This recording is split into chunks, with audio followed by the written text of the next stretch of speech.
Aga asume siis nüüd teemasse. Meil on nii tore teema, panete selle pildi äkki ette jälle. Jumala arm.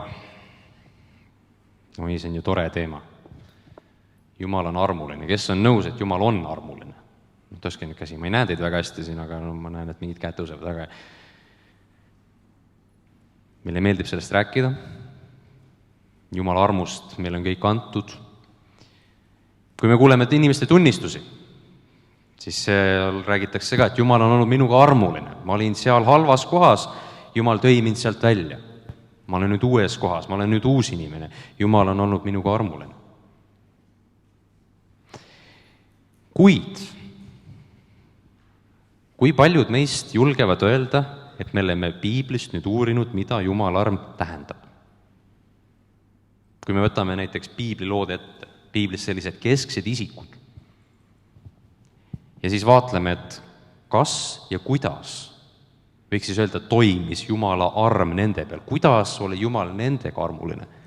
Ja Jumala armu, seda teemat saab formuleerida erinevate nurkade alt. Me võime küsida, et kuidas on Jumal armuline rahvaga, kuidas ta on armuline terve inimkonnaga ja kuidas ta on armuline üksikisikutega. Sellel küsimusel on mitu erinevat tahku. Ja ma olen ka selle teema üle siin palju juurdlenud. Ja ma ei taha siin väga selline tujurikku ei olla, aga ma võin öelda, et natuke ebamugavaks hakkab minema. Sest võib-olla osad tekstid, mida ma siit lugema hakkan, need meile ei meeldi. Aga need on Piiblis kirjas ja neid tuleb ka lugeda. Ma võtaksin alustekstiks teksti 2. Korintuse kirjast. See on Pauluse sõnad. Peatükk 12, salmid 1-10. Ma loen need kõigepealt ette ja siis ma põhjendan, miks just see tekst. Paulus ütleb siis Korintuse kogudusele niimoodi. Tuleb kiidelda, ehkki sellest pole kasu. No see kontekst seisneb siin selles, et Paulus sisuliselt kaitseb siis enda see nõnda apostellikku õigust. Ja ta on jutumärkides langenud nii madalale, et ta peab ütlema, et no hästi, kui teie siin räägite, et te olete siin Jumala sulased, no mina siis kiitlen ka. Ma näitan, milline mina Jumala sulasen olen. Tema ütleb siis nii, tuleb kiidelda, ehkki sellest pole kasu. Nüüd tahan ma tulla nägemuste juurde, issand ilmutuste juurde. Ma tean ühte inimest, kes ilmselt oli Paulus ise. Inimest Kristuses, keda 14 aasta eest, kas ta oli ihus, seda ma ei tea, või kas ta oli ihust väljas, seda ma ei tea. Jumal teab. Tõmmati 3. taevani. Ja ma tean, et sama inimest, kas ta oli ihus või ihust lahus, seda ma ei tea. Jumal teab. Tõmmati paradiisi ja ta kuulis öeldamatuid sõnu, mida inimene ei tohi rääkida.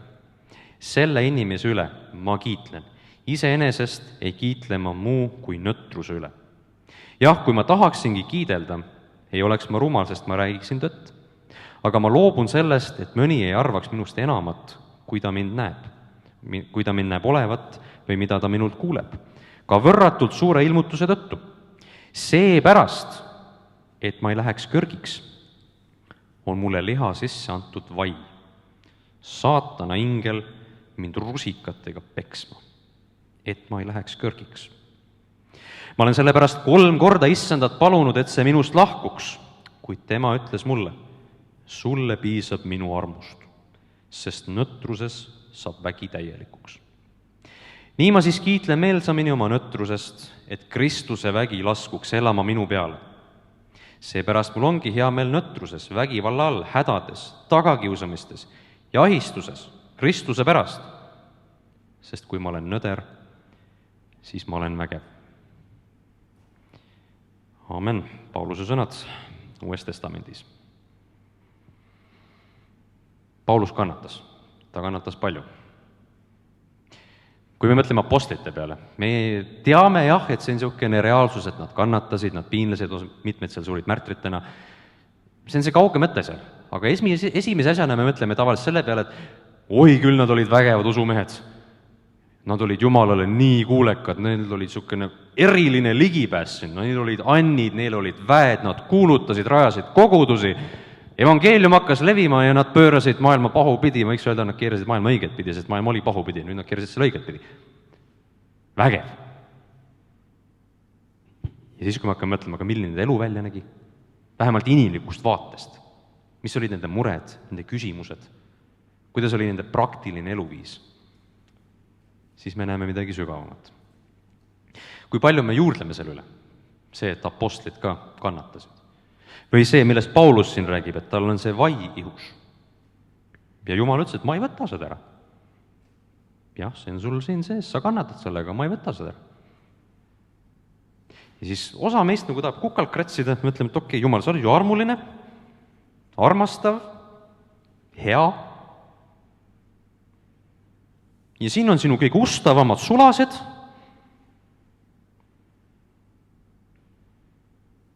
Ja vaata, mis nendega juhtus.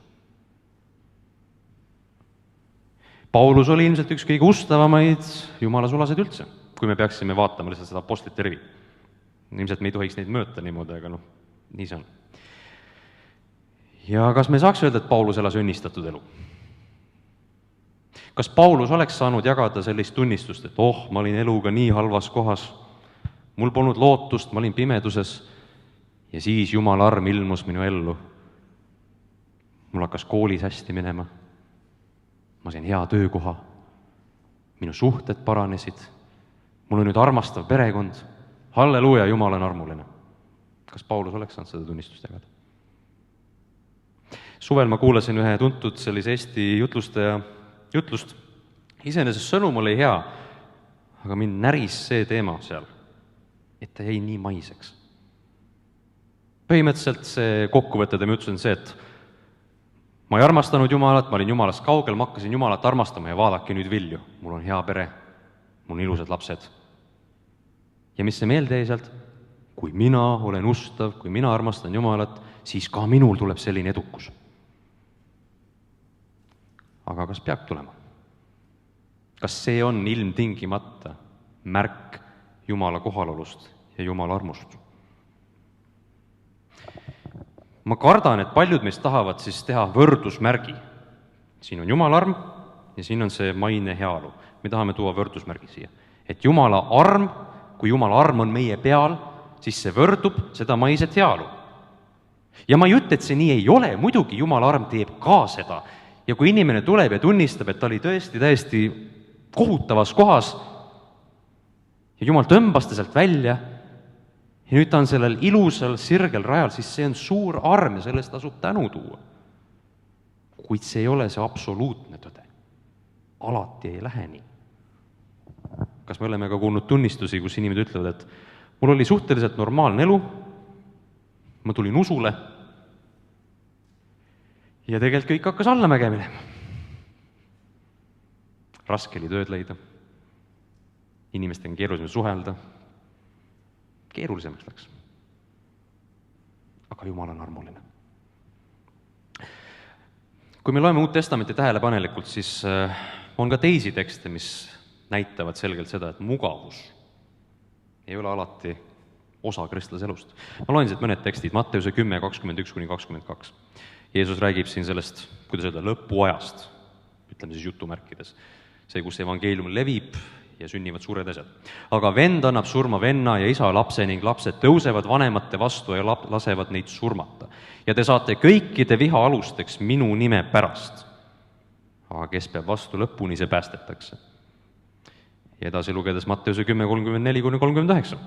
Ärge arvake, et ma olen tulnud rahu tooma maa peale. Ma ei ole tulnud tooma rahu, vaid mööka. Sest ma olen tulnud lahutama meest tema isast, tütart tema emast ja minijat tema ämmast ja inimese vaenlaseks saavad tema kodakondsed. Kes isa või ema enam armastab kui mind, see ei ole mind väärt, ja kes poega või tütart armastab enam kui mind, see ei ole mind väärt.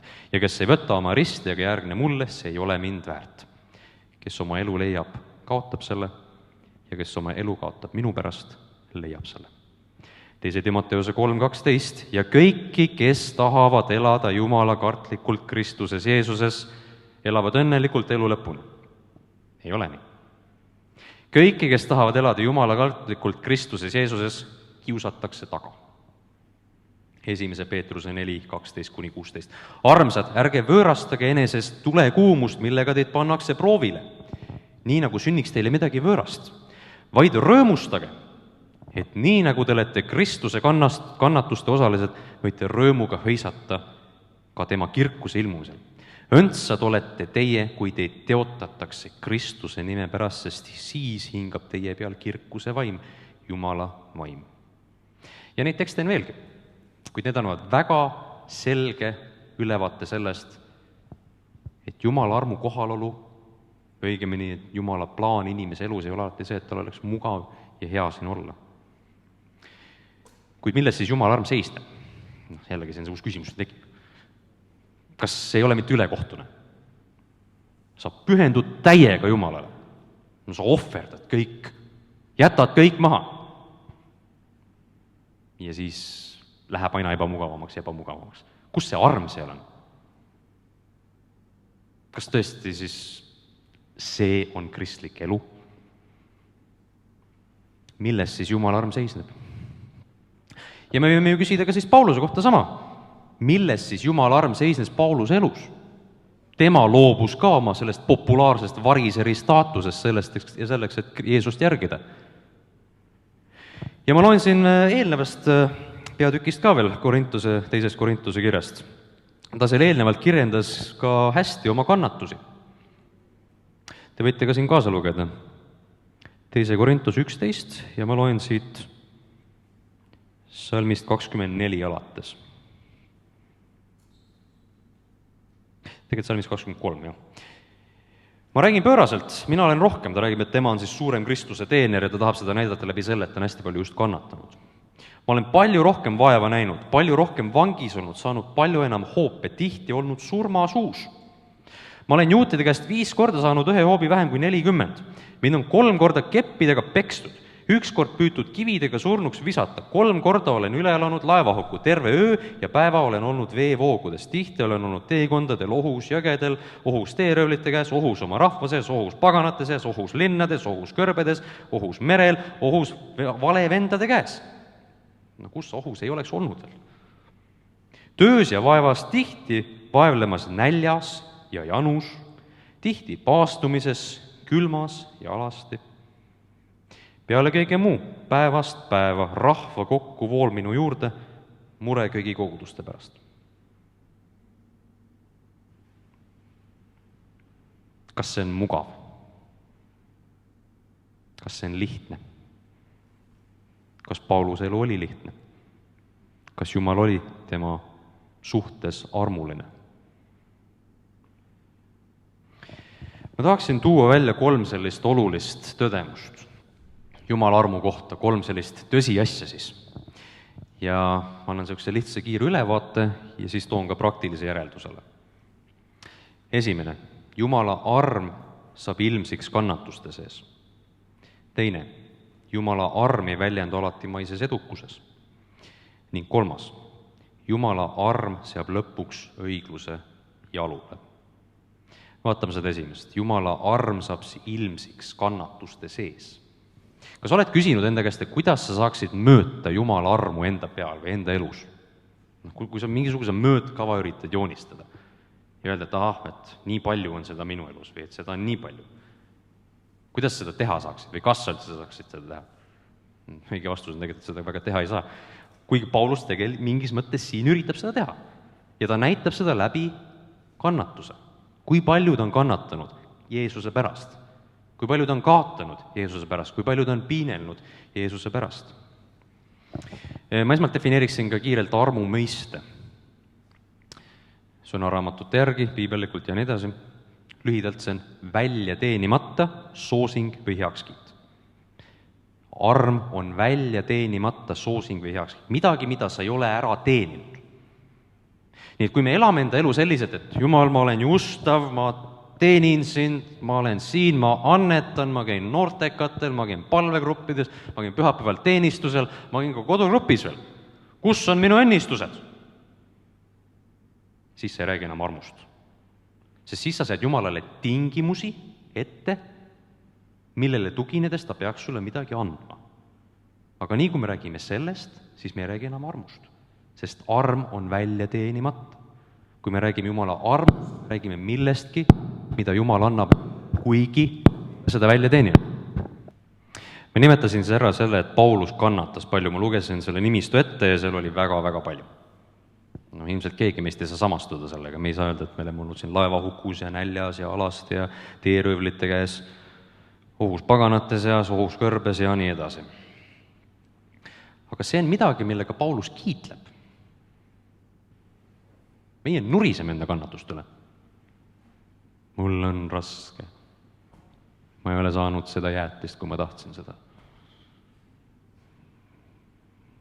Ma sain koolis 3. Küll on raske. Ja muidugi kogemuslikult on raske, seda ma ei eita, et inimesel see väike kannatuse kogemus on reaalne. Kuid kainestav on asetada see kõik selle kõrvale siin ja küsida, et kas see tõesti on midagi, mille üle tasuks nuriseda? Kui Jumala arm on saanud ilmsiks läbi Jeesuse minu elus, kas tõesti tasub nuriseda selle üle, et mul koolis parimaid hindeid ei ole? Või see, et ma ei saa alati süüa seda jäätist, mida ma tahan? Paulus kiitles oma kannatustega. Ja läbi selle teksti Paulus näitab, et kannatus uskliku inimese elus võib olla justkui kinnitus Jumala armu kohalolust. Me automaatselt tahame vastupidi öelda. Kui on raske, armu pole. Kui läheb hästi, on arm kohal. Pauluse järgi võiks öelda, mida raskem on, seda rohkem on Jumala armu sinu peal. Mõtle hetkeks, mida raskem on, seda rohkem võib Jumala armu sinu peal just olla. Selle kaudu näitab Jumal oma armu sulle ja ühel hetkel võib seda näidata ka teistele. Kui sa mõtled enda usulise teekonna peale, kõigil on erineva pikkusega, siis mis olukorrad, mis etapid on toonud sind Jumalale ligidale? Kus sa saad selgelt öelda, ma kasvasin siin. Ma kogesin siin seda. See muutis mind. Ja nüüd ma olen teistsugune. Millised sündmused need on? Oleme ausad, need on ju need sündmused, mida me tegelikult väga meenutada ei taha. Need kuivad aastad, need kõrbeteekonnad, mis meile üldse ei meeldi. Tagantjärgi näeme, et selle kaudu on Jumala arm meie sees suurenenud. Ja on ju ikkagi nii, et need, kes elavad seda muretut elu kõikide mugavusega, võivad ju vaimses mõttes jääda vägagi pinnapealseks. Valu on oluline, kannatus on oluline, sest läbi selle Jumal hoiab ka meie pattu tagasi. Kui meil on mugav, siis me läheme uhkeks, siis me läheme laisaks. Ja isegi õpetussõnades või oli see psalmides, on seal üks hoiatav tekst. See on selline huvitav palve. Üks pool sellest palvest ütleb, taas sõnastan selle oma sõnadega, sisuliselt ütleb seda, et Jumal, ära anna mulle nii palju, et ma läheksin laisaks ja hakkaksin oma vaimus ütlema, et mul ei ole sind vaja. Kas sa ka palvetad niimoodi? Jumal, ära anna mulle liiga palju. Kord üks selline pastor jagas tunnistust ühest vanemast naisterahvast, kes oli ka, ta oli just usule tulnud ja kiitis Jumalat ja tänas, ja ta oli kuulnud pealt tema palvet. Ja üks osa selle naise palvest oli see, et Jumal, võta see rööm ära, sest ma kardan, et ma hakkan seda röömu rohkem armastama kui sind.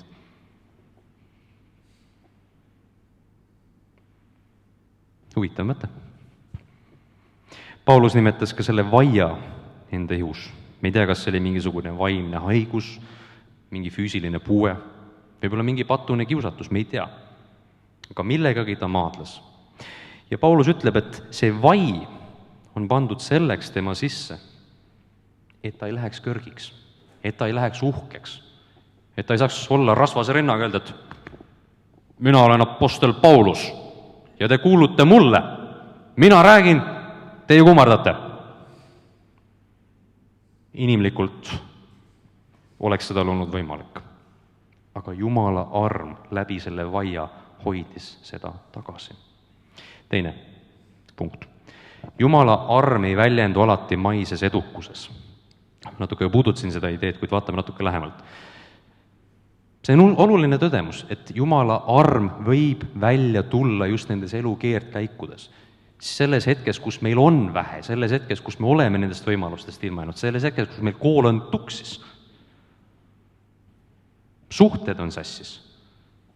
Me ei ole selles heas kohas.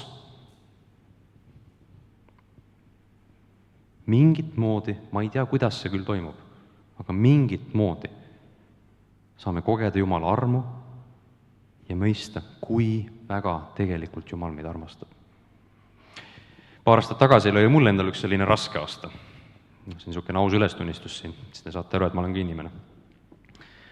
Kus ma lihtsalt oli emotsionaalselt raske.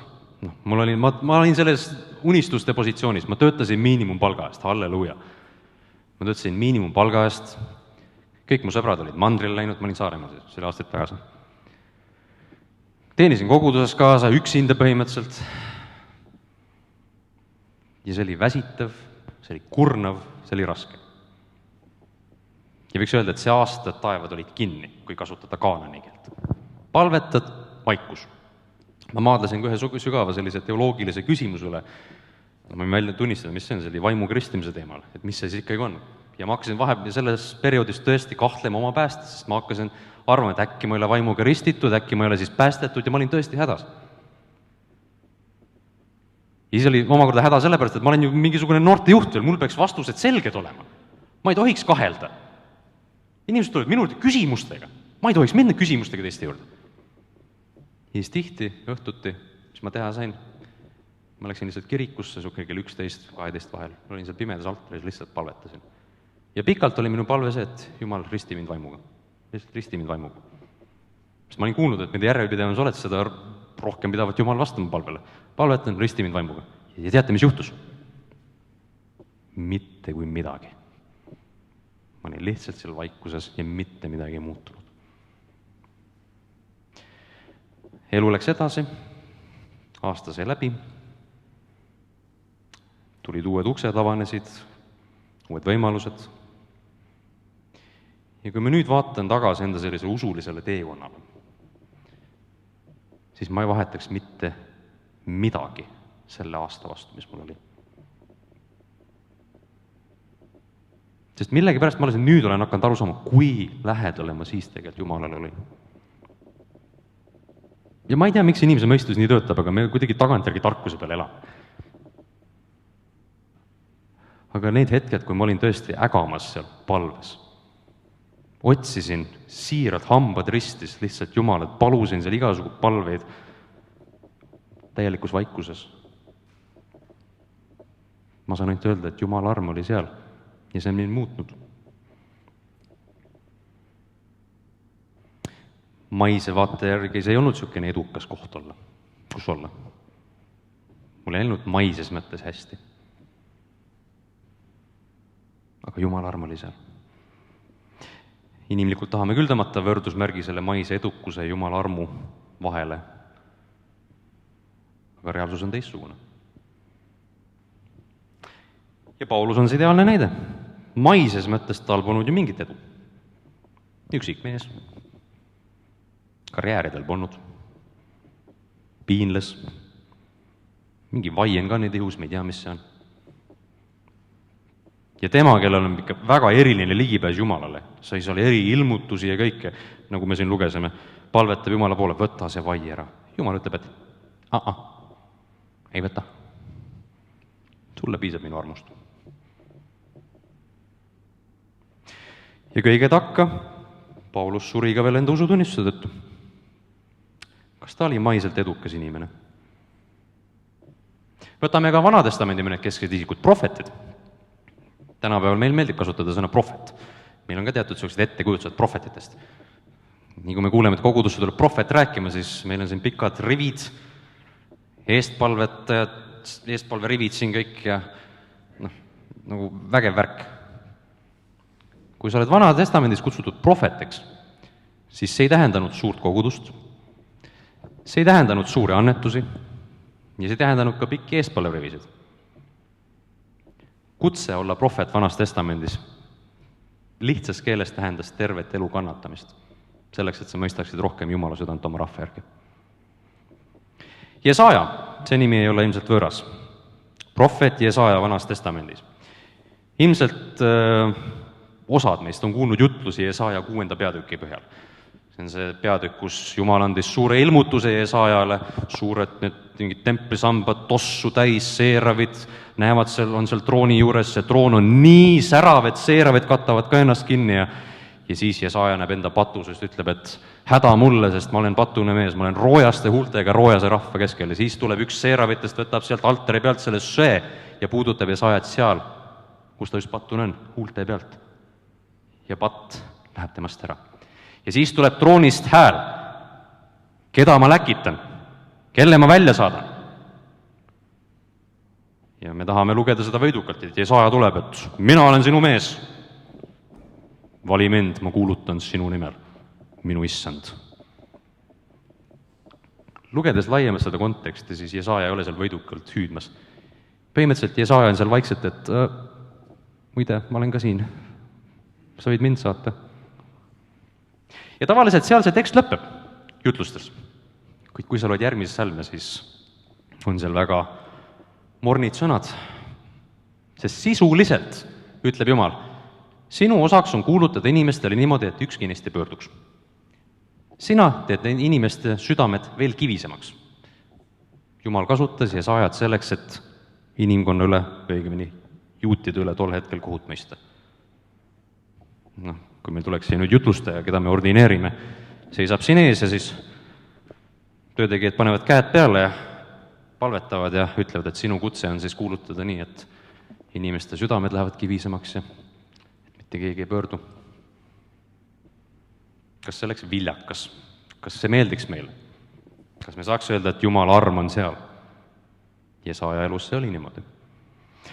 Esekiel kannatas, Jeremiia kannatas, Hoosea kannatas truudusetu naise pärast ja mitte nii, et ta ise oli lolle valikuid teinud, vaid ta võttis naise, nagu Jumal käskis talle ja see naine oli truudusetu, sellepärast, et Jumal õpetas talle selle kaudu, näed, mina olen Iisraeli, ütleme siis selle võrdpildi järgi, mees, sina oled minu pruut ja teie siin jooksete mingisugust teiste jumalate järgi. Te olete abielurikkujad. Hoosea kannatas. Kõik prohvetid kannatasid. Miks seda nii väga vaja oli siis? Kus kohas see Jumala arm siis seal kohal veel on? Kui me vaatame ainult selle maise pildiga nende inimeste elusid, nende tööd, nende pühendumist, nende panust, siis me võiks öelda, et see oli sulaselge raiskamine. Palju targem oleks olnud mingi teise usundi esindaja olla või siis täiesti Jumal salata ja minna oma teed. Kuid prohvetid nägid ka, et see elu ei lõppe sellega, mida me siin näeme. See pilt oli palju laiem. Ja siit ma jõuangi viimase punktini, et Jumala arm on see, mis lõpuks õigluse jalule seab. Jumala arm seab lõpuks õigluse jalule. See valu, mida me kogeme, see väärkohtlem, mida me näeme, see ebaõiglus, millest me kõik oleme osa saanud ja mida me oleme ka teistele tekitanud, see ei jää nii. Jumal seab lõpuks asjad paika. Õiglus seatakse jalule. Ja kui ma ütlen, et Jumala arm saab õigluse jalule, siis me peaksime natuke kukalt kratsima, mõtlema, et huvitav küll, arm ja õiglus, kuidas need kokku lähevad? Sest kui sa annad armu, siis see tegelikult ei ole õiglane. Kui sa oled õiglane, siis see ei ole armuline. Aga Jumal oma lõputus tarkuses on samaaegselt armuline ja õiglane ja seda läbi evangeeliumi, läbi Jeesuse tehtud töö. Jeesus elas õiglast elu meie eest, suri pattude eest ja kui meie usume, parandame meelt ja loodame täielikult Jeesuse peale, siis Jeesuse eluõigus on meil asetatud ja meie patud on Jeesuse peale pandud. Jumal oma armus saab olla samaaegselt õiglane ja ka armuline. Me näeme, et see maailm ägab. Ühiskond ägab, inimesed ägavad, meie ägame. Aga see on ajutine. See võib olla mingis mõttes terve elu, aga see on ainult siin elu ja see on ajutine. Ja kui me küsime näiteks jällegi Pauluse kohta sellise inimliku küsimuse, et aga mis motiveeris teda? Või teised apostlid, mis motiveeris neid? Mis oli see tung edasi liikuda? Neil polnud palka, tihti polnud neil süüa, neil polnud vahel midagi. Mis see motivatsiooni allikas oli, et üldse ikka edasi minna? Paulus kirjeldas siin seda vägevat ilmutust, mis ta sai. Ja ma usun, et teatud mõttes said ka teised apostlid sellest osa ja mingis mõttes saame ka meie sellest osa, sest meile on jäetud pühakiri. Ja pühakiri on osa sellest ilmutusest. Ja see ilmutus siin, ma kasutan nüüd seda sõna, näitab meile, et see elu ulatub kaugemale kui see maine pilt. Ja kui me kogu oma mõttesüsteemi rajame sellele, et okei, see elu siin, need 80 aastat, siin on igasugused koolid, karjäärid, suhted, abielud, lapsed, lapselapsed, onud, tädid, kõik see mingisugune virvarr, hobidega peab tegelema, hoppikene, nii palju hobisid, ma kõike ei jõuagi, ma pean valima, jälle ma kannatan. No põhjus, mille pärast kannatada, sul on nii palju hobisid, millega tegeleda, sa ei suuda otsustada. Kui me rajame enda mõtte sellele, selles süsteemis ja ei vaata sellele, mis edasi tuleb, siis me olemegi kannatamas. Ja ma ütleks, et see on asjatu kannatamine. Kui Paulus kannatas, kui apostlid kannatasid, siis see ei olnud lihtsalt ilma asjata, et no jah, ju siis peab kannatama, see on niisugune õiglane asi ja oleme ausad, neil oli väga isekas motiiv. No vähemalt minu arvamuse kohaselt, neil oli isekas motiiv.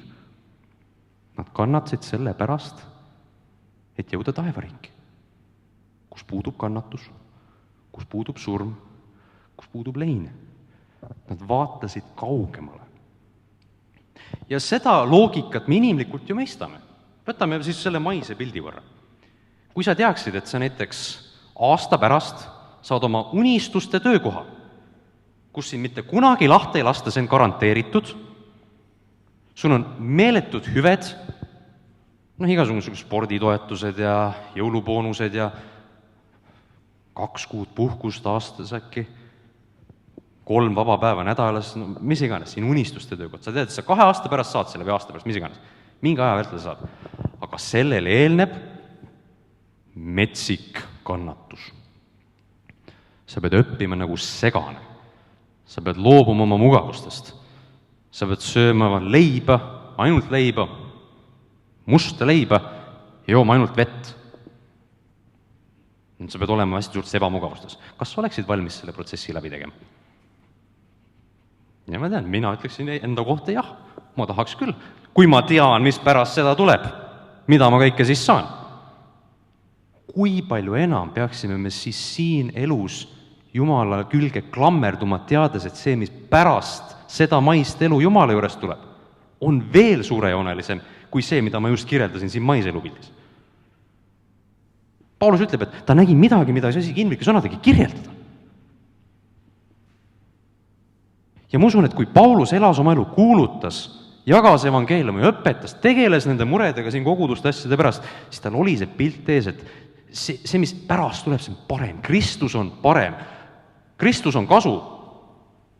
Kuidas see tekst oligi, et mul on elamine Kristus ja suremine on kasu. Kui ma elan Jumalale, kui ma suren Jumalale ja pärast surma on kasu. Annaks Jumal, et me sellest aru saaksime. Ma ei saa sellest aru, ma tunnistan ausalt. Vähemalt elu mingis praktilises võtmes, sest muidu mu elu oleks ju täiesti teistsugune. Aga seepärast tuleb sellest kuulutada. Seepärast tuleb sellest rääkida, seepärast tuleb sellest palvetada. Et me kuidagi oskaksime vaadata kaugemale ja meil oleks see selge veendumus südames, et võrreldes selle kõigega, mida ma siin saavutada saan, leida saan, kogeda saan, maitsta saan ja see kõik kokku panna, võrreldes kõige sellega, Jeesus on ikka parem. Tema on ikkagi nauditavam. Tema on ikka kõigest sellest rohkem väärt. Ja see nõuab väga palju usku, et elada selliselt. Kas sa elad selliselt? Kas sa näed seda, et Jeesus on parem? Isegi natukene.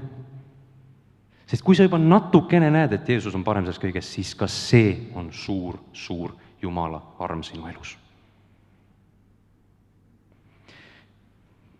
Mõned praktilised järeldused. Mis me siis teeme selle teadmisega? noh, jah, elu kannatamine, Jeesus parem kõik, no kuidas see elu praktiliselt välja võiks näha? Homme on ikka vaja tööle minna, homme on ikka vaja kooli minna, ikka sul on need esseed seal vaja kirjutada ja maalid vaja maalida ja mingisugused valemid vaja kokku kirjutada. No elu vajab elamist, köht läheb ikka tühjaks, süüa vaja teha ja nii edasi.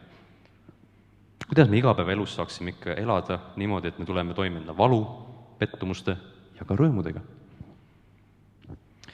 Lihtne öelda, raske teha, aga kõik algab meie mõtlemisest. Nagu ma rääkisin, see mõttemuster, see mõtteraamistik, kas me mõtleme selles väikses pildis, see 80 aastat, või meie mõtte ulatub kaugemale. Me näeme seda suurt pilti. Võiks rääkida ka koguduse tegevusest, me võime siin näha seda lihtsat pilti või seda suurt pilti, me võime lihtsalt näha seda, et okei, siin on mõned inimesed kohal, siin räägitakse mingit tarka juttu ja kõik, pühapäeval on jumalateenistus, see on tore, me saame siin kohvi juua ja chillida. No see on niisugune lühikene väike pilt. Või me võime vaadata seda laiemalt ja mõelda selle palju suuremaks, nii nagu piiblis on, et koguduse tegevus on palju-palju laiem. See mõjutab maailma. See, mida Golgata kogudus teeb, see mõjutab maailma. See, mis siin praegu toimub, see mõjutab tervet maailma. No okei, see on liiga palju, aga nii on. Vaimumaailm on selle kõigega siin seotud. Ja piiblis on isegi üks tekst, et kui inimesed kogunevad, vist oli midagi taolest, et 1000 inglit on selle üle tunnistamas. Nii et praegu meil võib siin olla üks väga suur koosolek, kui siin 1000 inglit seda pealt vaatavad. Ära räägi, et sellele üle siin mõim. Aga see hakkab meie mõtte muutustest, see meelte uuendamine. Ja samamoodi me peamegi teadvustama, et kannatus ei tähenda alati seda, et Jumala arm on elust äkki ära läinud. Kui sa saad 3 oma essee, no see ei tähenda, et Jumal ei armastaks sind. Või kui sul on tööl raske, sa ülemus ähvardab sind, et kuule, et sa oled ikka lontrus, sa ei saa hakkama, aga sa annad ikkagi endast kõik. See ei tähenda seda, et Jumal sind vihkab. Või et Jumala arm on äkki kuidagi üleloomulikult kombel ära võetud sinu käest ja viidud nii kaugele, pandud kuskile, ma ei tea, Sõrvesaare tippu Saaremaal ja sa pead sinna järgi jooksma. Ei ole niimoodi. Vahel võib olla nii, et Jumal on eriliselt sind pannud kannatama selleks, et näidata enda armu sulle veel rohkem. Elu ei ole mustvalge. Vahel tuleb meie ellu ebamugavusi. Ja ka see on ja võib olla Jumala suur arm. See tuletab meile meelde, et me oleme surelikud, me oleme patused ja samuti hoiab ka see ära meie endi uhkust. Ja mida rohkem me näeme enda nõtrust, seda rohkem me klammerdume ka Jeesuse külge, sest me saame aru, et meie ainus lootus on see, mida Jeesus tegi ristil. Muud lootust meil pole. Ma lõpetuseks räägin väikese loo Arvo Pärdist. Peeter Tamm jagas seda lugu. Arvo Pärt, kes te ei tea, sest ta on see Eesti helilooja. Ja mingi lauluetapil tal oli ka see kuiv periood, see kõrbeperiood. Ta tahab muusikat teha, aga no see ei tule välja. Kõik on vale, no ei tule välja lihtsalt. Palvetab, vaikus, taevad on kinni. Ja selle loo kohaselt ta oli vist läinud kloostrisse, et läks sinna palvetama. Ja siis üks nunn näeb teda seal, et nunn tuleb temaga rääkima. Ja siis nunn küsib, et aga mis sinu mure on, mis su probleem on, et sa oled nagu nii hädas siin ja palvetad. Ja siis Arvo ütleb, et tahan muusikat teha, aga ei tule välja. Ja siis nunn küsib, aga kas sa oled Jumalat tänanud, et välja ei tule?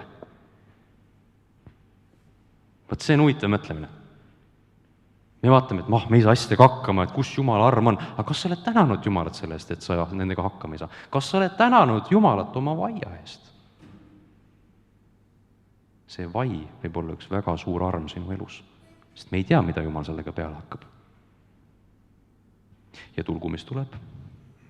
Kõik tuleb kasuks neile, kes Jumalat armastavad, neile, kes on tema kavatsuse kohaselt kutsutud. Rooma 8:28. Aamen.